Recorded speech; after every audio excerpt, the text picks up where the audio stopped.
La parole est à monsieur Jean Lassalle.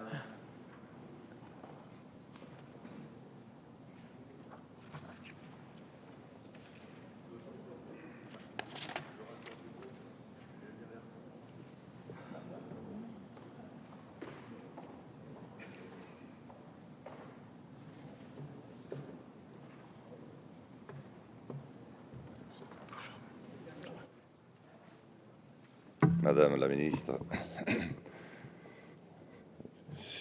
Madame la Présidente, Monsieur le Président, Madame la Présidente, mes chers collègues, c'est un moment très important et je partage en tout point l'analyse de mon collègue Bernard Debré, ce qui va me permettre de gagner un peu de temps dans mes explications.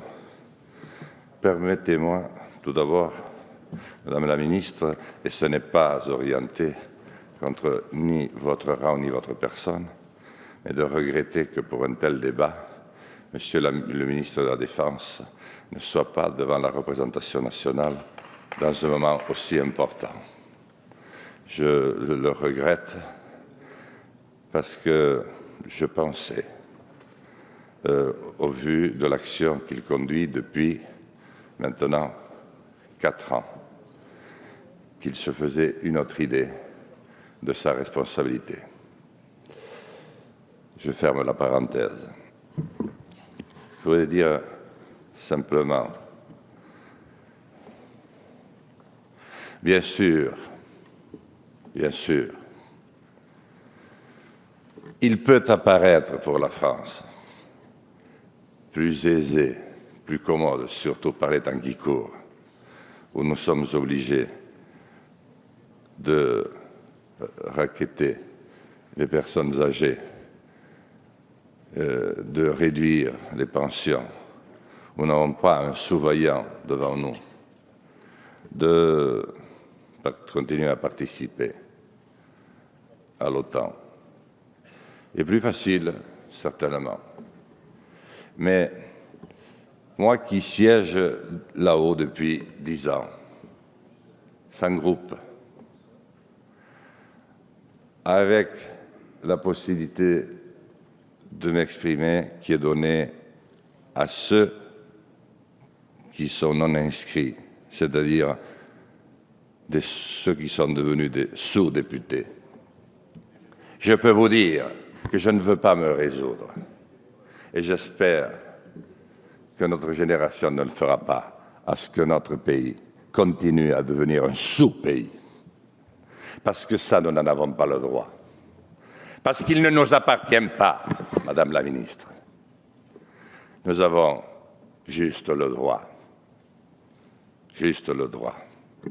d'y passer et de le servir de toute notre âme, avec ce que nous avons de meilleur, de le respecter et d'essayer, je ne sais pas le temps que ça prendra, mais de le mettre sur de vrais rangs. L'OTAN ne nous apporte plus rien. L'OTAN nous oblige à des guerres contre des amis. L'OTAN est à l'origine de beaucoup de nos malheurs actuels. Je n'ai pas le temps, Monsieur le Président, de les citer dans la minute 30 qui me reste. Mais chacun connaît suffisamment la géopolitique qui aujourd'hui prévaut sur le monde pour savoir que tout cela n'est qu'illusion. C'est la raison pour laquelle je dis que la grande voix qu'incarne la France, comme l'a dit à l'instant Monsieur le ministre Debré, que la grande voix qu'incarne la France, cette voix de liberté qu'elle porte même dans sa langue, que nous avons même choisi de laisser tomber, comme si un jour on eût dit que la langue de Shakespeare allait prendre le pas sur celle de Victor Hugo. Eh bien, moi je dis, nous n'avons rien à faire à l'OTAN. Pas plus hier qu'aujourd'hui, ni aujourd'hui qu'hier. Et encore moins dans cette parodie de commandement et de haut commandement.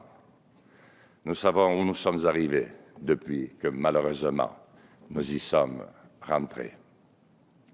Nous sommes les amis des États-Unis. Nous sommes les amis des Anglais aussi.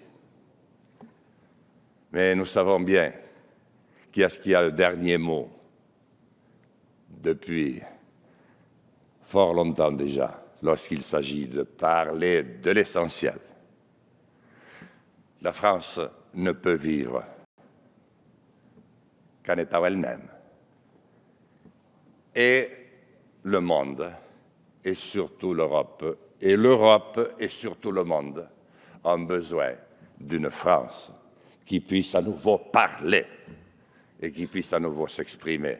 Nous trouverons à ce moment-là les ressources qu'il faut, tellement sont grandes les possibilités aujourd'hui inexploitées, avec le soleil, avec les marées, pour créer de nouvelles énergies renouvelables, en nous redonnant un destin avec l'Afrique, un continent qui comptera 800 millions de jeunes dans 20 ans d'ici, alors que l'Europe n'en comptera que 800 millions, tout habillés, Russie comprise. Mesdames et messieurs, mes chers collègues, il faut arrêter, parce qu'avec notre descente aux enfers de notre génération impuissante, c'est notre peuple tout entier qui descend. Et si nous attendons le concours de nos amis américains et anglais aujourd'hui, eh bien nous resterons encore plus seuls, avec une révolution intérieure en prime. Madame la ministre, Monsieur le Président, mes chers collègues, je sais que je n'emporterai pas votre adhésion. Je sais que nous n'emporterons pas votre adhésion. Mais je suis heureux qu'il existe encore des voix pour dire que la France n'existe pas depuis ce matin. Merci, mon cher collègue.